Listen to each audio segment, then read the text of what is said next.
Pemirsa, ini adalah segmen terakhir dalam perbincangan kita kali ini. Waktunya sangat singkat, tapi saya akan berikan kesempatan untuk masing-masing memberikan closing statement mulai dari Mas Khalid. Kira-kira 1 bulan akan ada kejutan apa di Jawa Timur? Ya, kalau kita belajar ya, memang PKS, PAN, Demokrat, Gerindra, ini kan partai pengusung koalisi kita ini harus dioptimalkan di akhir-akhir ini. Dan khusus untuk PKS sendiri sudah diinstruksikan oleh Presiden PKS untuk totalitas ya. Bahkan kalau kita lihat itu door to door, sekarang door to door bagaimana memaksimalkan pemilih itu. Sebagaimana dulu waktu di Jawa Barat, kita kan biasanya disurvei pasangan yang kita usung waktu itu cuma 7% ya, disurvei ya. Tapi pada waktu real count-nya, ternyata kita dapat 27-28% gitu. Artinya ada lompatan seperti itu. Memang perpaduan antara top influencer tadi, serangan udara, kemudian campaign yang sudah dilakukan dengan gerakan relawan di bawah seperti itu. Baik di pengusung-pengusung koalisi maupun relawan-relawan. Ini yang menarik nih relawan. Gerakan relawan ini contoh relawan ganti presiden, relawan Prabowo Sandi, Rumah Juang, Kopasandi dan sebagainya ini mereka secara volunteer, mereka secara sukarela memberikan apa yang mereka punya ini dengan sangat luar biasa dan itu terbaca di bawah. Baik. Dan ini yang berbeda dari 2014. 2014. Ya. Oke. Pak Hasan. Saya ingin mempertahankan kemenangan aja.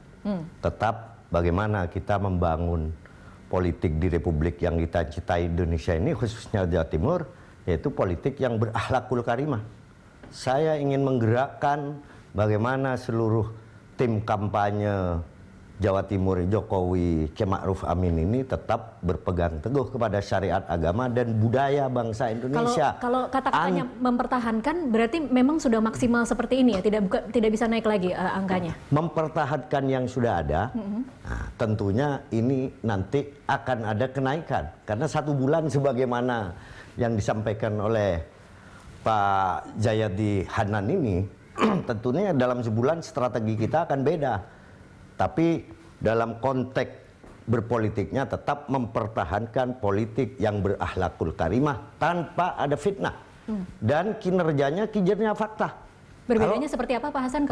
Berbedanya, kalau kita berbicara suatu misal, selama kepemimpinan Pak Jokowi belum pernah menyerahkan tanah negara kepada pengusaha. Bentuk programnya apa? Diberikan tanah itu kepada rakyat. Ini fakta. Karena di kampung saya di Probolinggo, orang miskin dikasih 2 hektar. Itu yang anaknya bisa dikomunikasikan sekolah. kepada pemilih. Kenapa? Itu yang dikomunikasikan kepada pemilih. Iya, akan saya komunikasikan. Baik. Pak Jayadi, 2019 dengan 2014 kita membaca Jawa Timur ada satu faktor yang berbeda adalah wapresnya. Kira-kira akan ada signifikansinya tidak Sandi dan Kiai Ma'ruf Amin? Dengan asumsi bahwa Pak Kiai Ma'ruf Amin memang simbol NU, maka itu di atas kertas ada kekuatan tambahan bagi Pak Jokowi. Apalagi orang NU kan belum pernah jadi wapres. Pengen tuh orang NU jadi wapres kan gitu. Semangat lebih. Kan paling kalau nggak salah paling tinggi Menteri Agama ya. Iya. Itu kan bukan simbol. Karena kalau ini kan Rois Amin ini simbol atas ya. Sebagaimana saya di kampung itu Mustasar PCNU. Nah, semangatnya lebih. Kalau Gus Dur presiden. Kalau wakil presiden kan. Tapi kan cuma sebentar. Gitu. Gantian dengan sahabatnya. Tapi saya kira semua ini sepakat bahwa Jawa Timur kunci ya. Salah satu kunci yang penting pasti akan menjadi tempat perebutan yang sengit gitu. Nah, Jokowi harus menjual apa yang menjadi program dan mengatasi kritik terhadap ekonomi. Yang kedua, mengefektifkan kekuatan partai-partainya.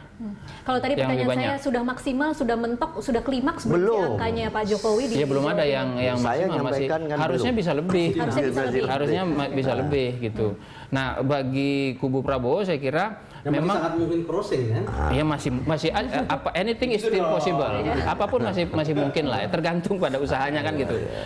Nah, kalau di kubu Prabowo Sandi memang agak sulit terlalu banyak berharap dengan partai. Karena partai yang menjadi pendukung itu kan cuma Demokrat yang punya kemenangan di Jatim 7. Partai Gerindra dan Partai PKS serta PAN itu kan tidak ada yang menjadi misal nomor 1 atau nomor 2 ya di seluruh dapil DPR maksud saya. Itu pun kita mempertanyakan ya bagaimana Demokrat nanti akan menggerakkan karena itu kubu Prabowo Sandi mau tidak mau harus mengandalkan gerakan tim suksesnya, influencer dan sebagainya itu. Jadi gerakan istilahnya Pak Khalid tadi adalah door to door atau man to man marketing, man to man campaign itu yang akan menjadi strategi utama mereka begitu. Dan tentu saja strategi utama itu kan pasti juga dibaca oleh kubu Pak Hasan. Nanti kita akan lihat pertarungan di bawah akan menarik.